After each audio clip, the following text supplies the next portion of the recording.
Chapter 57, Glass Taming Battle 6. There are a lot of buildings. Such thoughts naturally arose when looking down at the view of the faculty buildings from the rooftop of Tris Hall. Obel Forcius often hears people say he's young. However, this is relative to the position he holds, not his absolute age. Obel hasn't even reached his 60s yet. Among the many who have held the position of headmaster of the Sylvania Academy, he is particularly young. Since his days as a newly appointed professor, he settled firmly into his academic role, and before he knew it, it had been 28 years. Now, there are hardly any higher positions left in the academic field. The world has changed a lot too. The faculty district, which used to consist of just 6 or so buildings, is now bigger than a modest village. One has to stand on a hillock to take in the whole view. Considering that the dormitory complex has also almost doubled in size, the Sylvania Academy has grown significantly during his tenure. Before realizing it, Obel had become the person who had spent the longest time at Sylvania. Of course, this includes the students who must eventually graduate, as well as the accomplished professors whose careers don't even come close to half of Obel's tenure. I have no doubt that this is the golden era of Sylvania Academy. Quote, Obel said this while standing with his hands clasped behind his back on the rooftop, and behind him, Headmaster McDowell, who was assisting him, nodded. If Headmaster Obel says so, it must be true. Quote, Obel's experience and power were respected by everyone at Sylvania. Obel Forcius quietly looked out over the outskirts of the faculty district, where smoke was rising. As with places where underground waterways were located, the area was nearly deserted, and despite its size, calling it a vital infrastructure was a bit of a stretch. Golden Era. This year's freshman class is the Golden Generation, a rarity throughout the history of Sylvania. Lucy, Zix, Lortel, Elvira, Clevius, Adele, Eldon. Just listing them in order of their grades shows the potential of each student, one that could aim to be the top of other grades. It's not just about academics. Aila, who can absorb a vast amount of magical knowledge in an instant, shows the talent of a true scholar with her interesting insights. Among the 3 imperial princesses of the Chloral Empire, Princess Phenia, despite her reluctance, is overwhelmingly supported and is destined to walk the path of a ruler. And Tylee McClure, who practices the Sword Saint's technique and is growing insanely strong at an unbelievable rate, is already a legend among the students. What about next year? There are already several notable freshmen who have declared their intention to enroll. Wade, the only son of Magnus, the commander of the Ironblood Legion that guards the northern borderlands. Tanya, the second daughter of the most powerful Rothtailor family on the continent. Clarice, the saint of the Telos Order with the largest following in the Empire, and Claude, the descendant of the alchemist Cal, who is said to have personally created half the world's toxins. It seems ominous to have so many potential stars in one grade that you'd expect an overwhelming disaster just to give them a challenge. An unnecessary thought, but it's the kind of crisis one might actually need to grapple with given this amount of talent. Yet, no matter how many brilliant freshmen there are, ultimately, there will only be one shining at the very top. A capricious mage who scatters her blessed mana, acting on her whims. During his 28 years of service, Obel never once thought he would be outmatched by a student. He is regarded as the closest in power to the great Archmage Glucked, among those who currently exist. Is it really okay to stand back and do nothing? Headmaster McDowell asked in a concerned tone. Obel, who had been quietly staring down towards the underground waterway, shook his head. Within McDowell's words, concern was hidden. A senior professor had triggered chaos. In doing so, a precious treasure of the academy was stolen. What's worse is the existence of kidnapped students. If there were casualties, Obel's responsibility would increase exponentially. It would be acceptable to issue a statement of apology and swallow one's pride if it ended as a minor accident. However, there is no guarantee of what would happen if a student were to lose their life. Yet, Obel did not move. Tilting his gaze slightly downward toward the railing, one could see a mark where someone seemed to have sat and napped. Traces of jerked meat crumbs were scattered around the perimeter. That trace of magic bore the star's blessing, a power only the great archmages could wield. Following the direction in which the magic disappeared led to the underground waterway. Within Sylvania Academy, a genius with extraordinary, exceptional power is the only one who could possibly rival Headmaster Obel.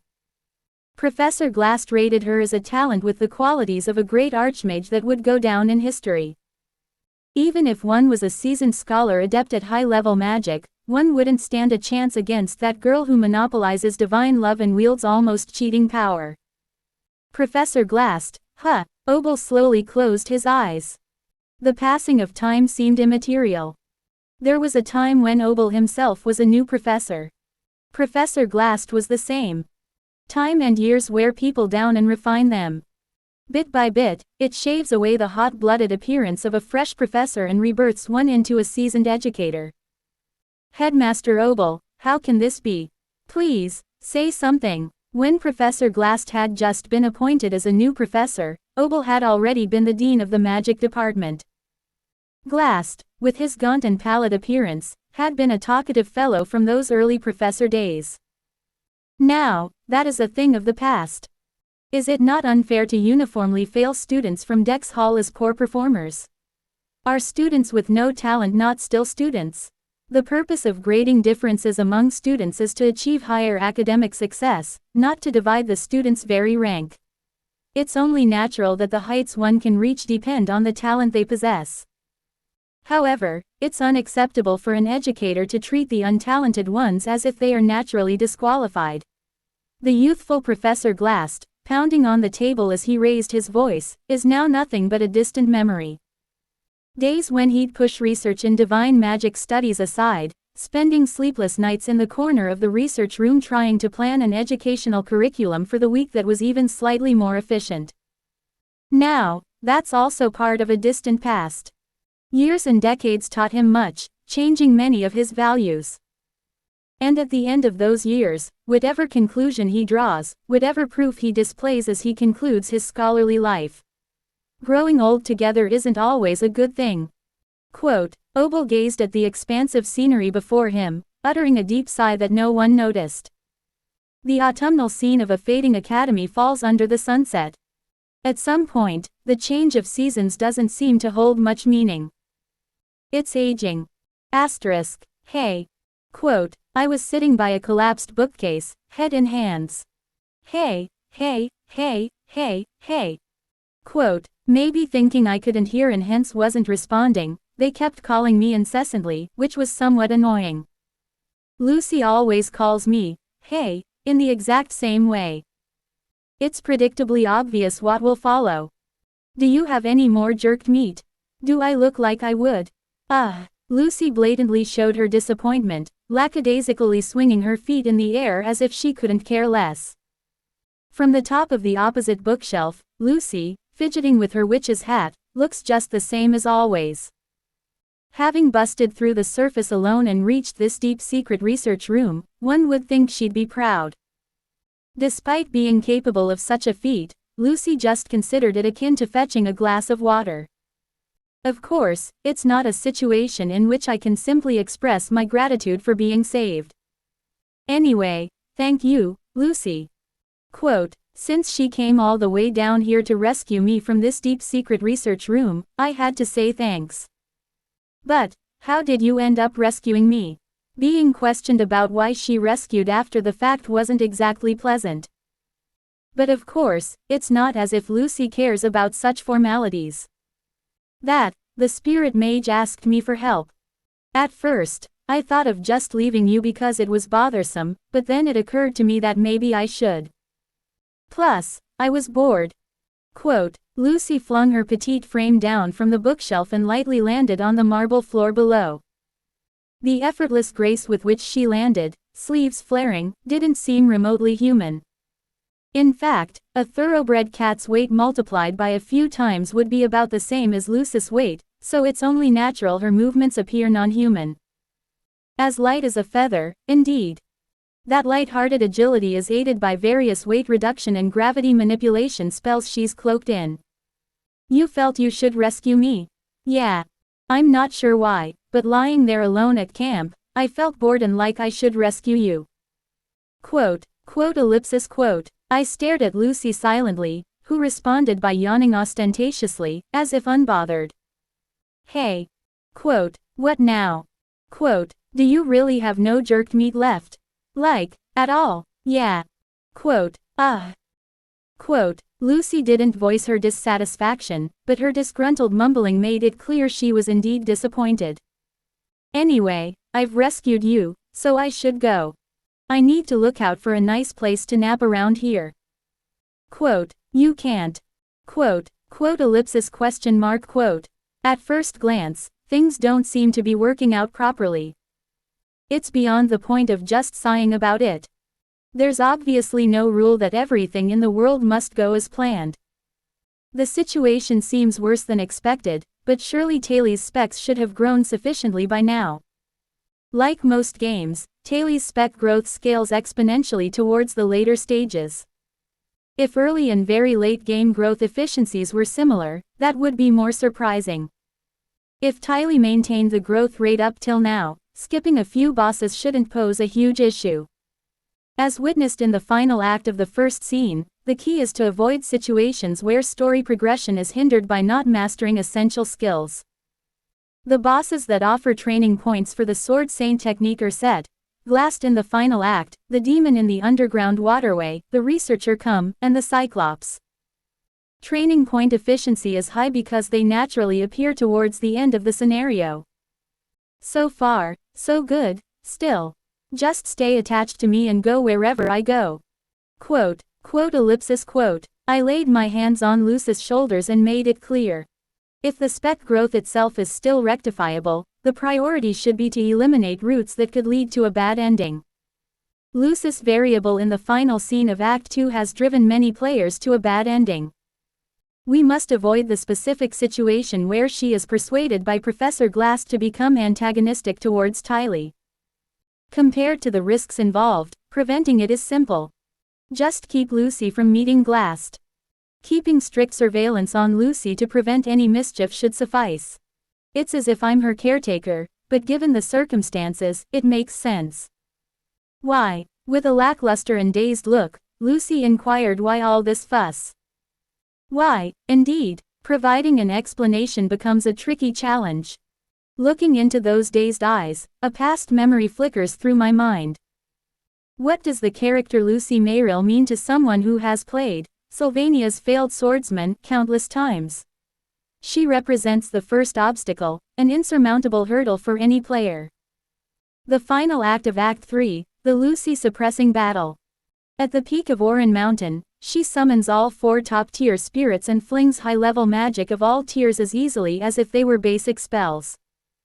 She's a living natural disaster that even the amassed efforts of all faculty, the royal family, the merchant guild, and internal academic factions couldn't suppress.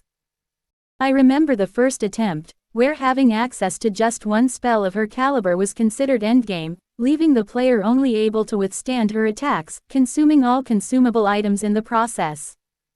Ultimately, players alone can't win, only by gathering NPCs with endgame specs can victory be grasped. Until reaching Sylvania's failed swordsman's final ending, there's no way to develop the specs needed to defeat Lucy. From understanding elemental weaknesses to consuming items, strategy implementation, there is no methodology that can truly conquer her abilities. The only way to get past her relentless onslaught is through the combined powers within the game world. She's designed to be beaten only by uniting the strongest NPCs. Taili might temporarily overpower Lucy or even outmaneuver her using a multitude of tricks, but that's only when he resorts to doubling or tripling his cunningness. Fundamentally, no one can match Lucy's strength, at least not in this era of our tale. She's the girl who has monopolized the love of the gods and has been endowed with a power and mana sensitivity that verges on cowardice.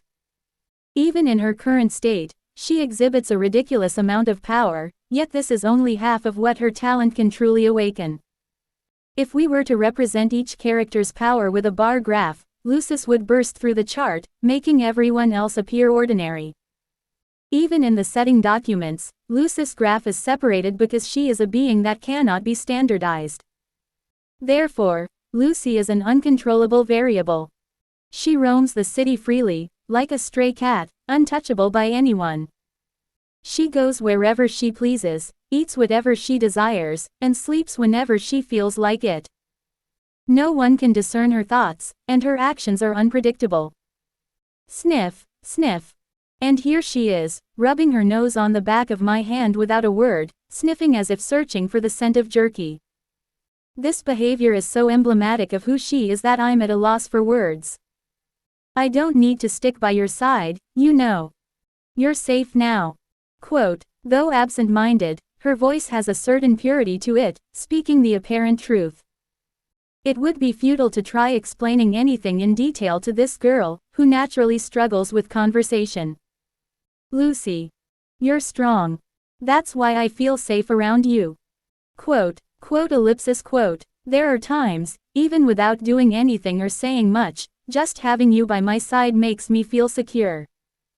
Don't you get what that's like? Quote, Lucy, with her vacant eyes, slowly responds. I know. Quote, yes, exactly. Quote, while whining, Lucy's loose sleeve flails about. But that's entirely your problem. Quote, right. That's why I'm asking you. Just stick with me until I can get out of this subterranean waterway, please.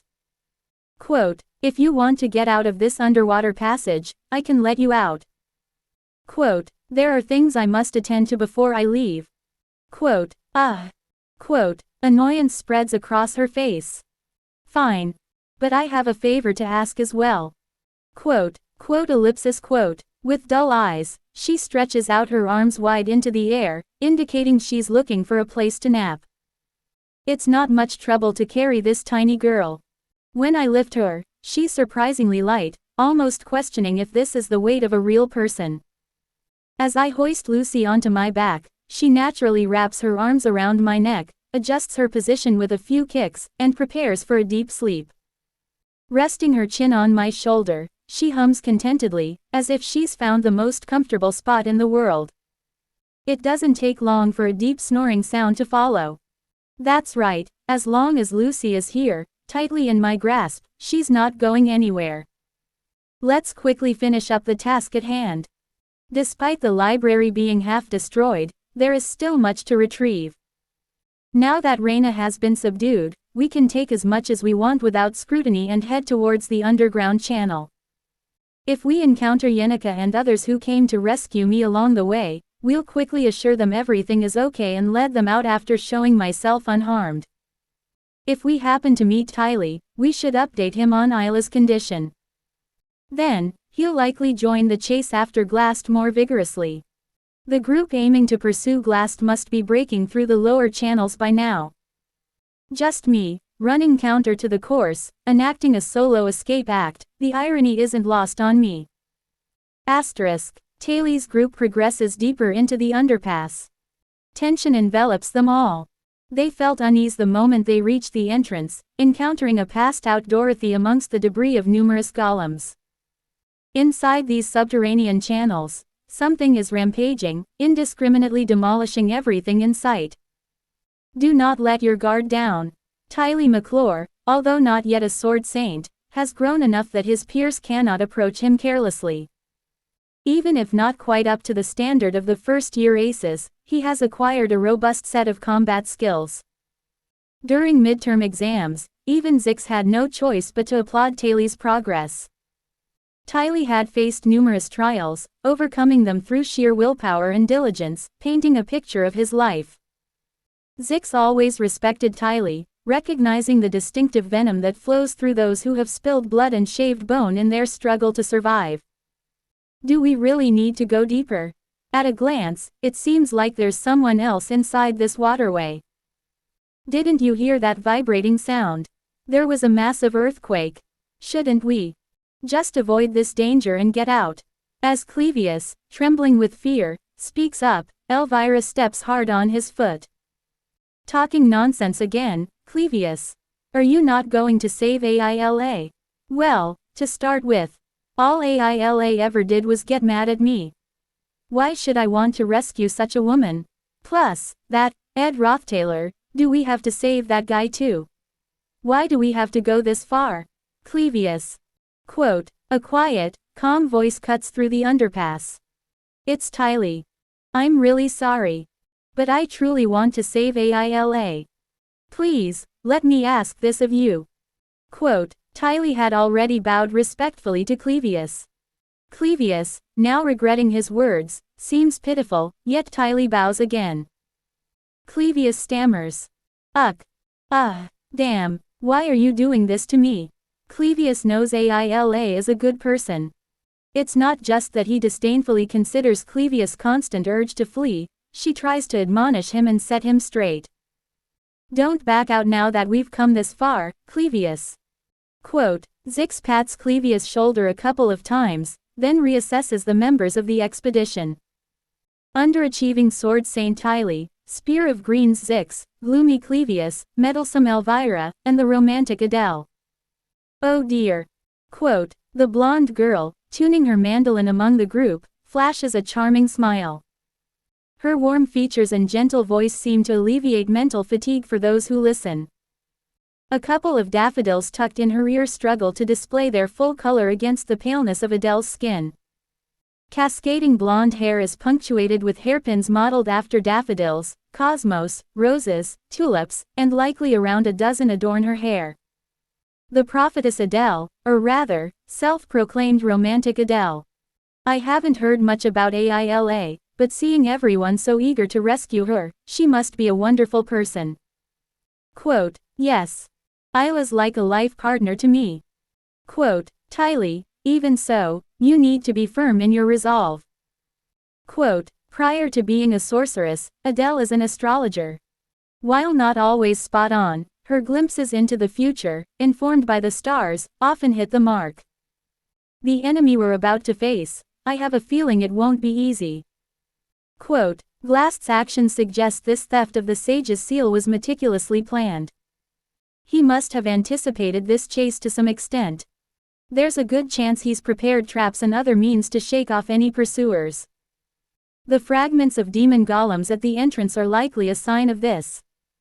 Even Dorothy, the senior alchemy student, apparently succumbed to whatever lies ahead in this pipeline.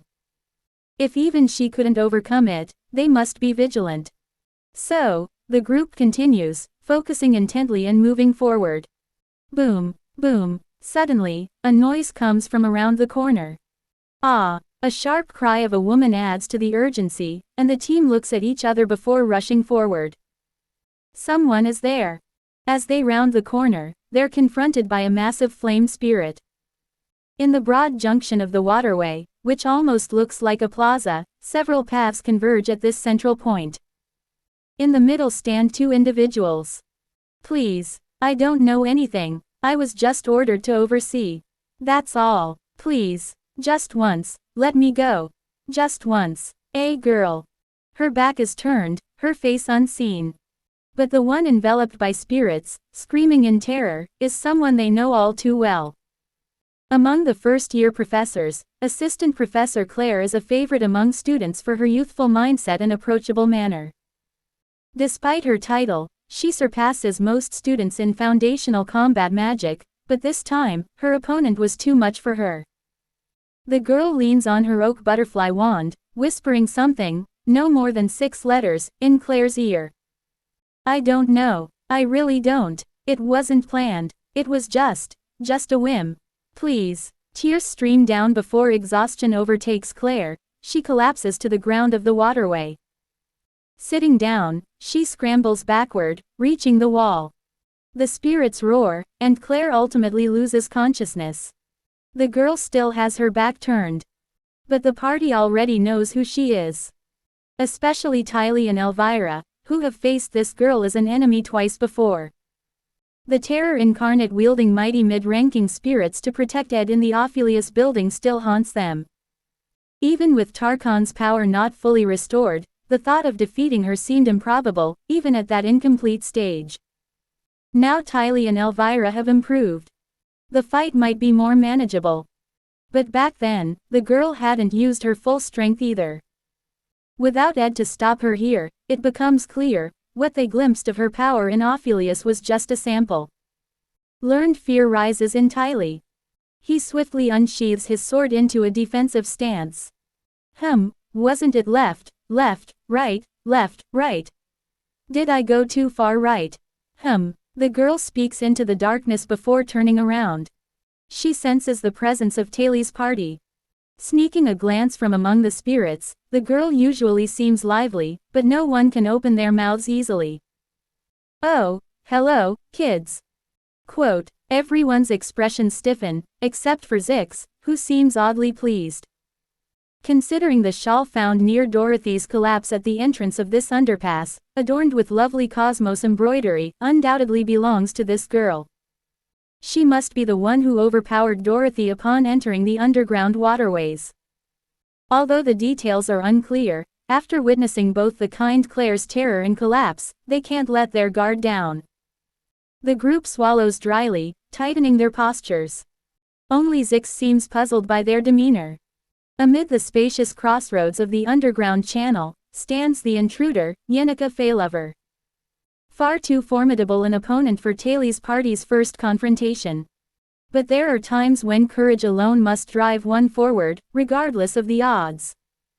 After all, their desire to save Aila is genuine. Why are they looking at me like that? Did I do something wrong? Perhaps, I was too harsh on Assistant Professor Claire. But she started panicking on her own after just a question. But timid Yenneker couldn't voice her thoughts, scolding the spirits internally instead. Time is of the essence. She worries that without her help, Ed, who has quite a few enemies, could be in trouble. Surely no one but her can save him. She has to worry about doing too many things at once. Busy to death, that's what. If you want to have more videos like this, then like and subscribe to my channel.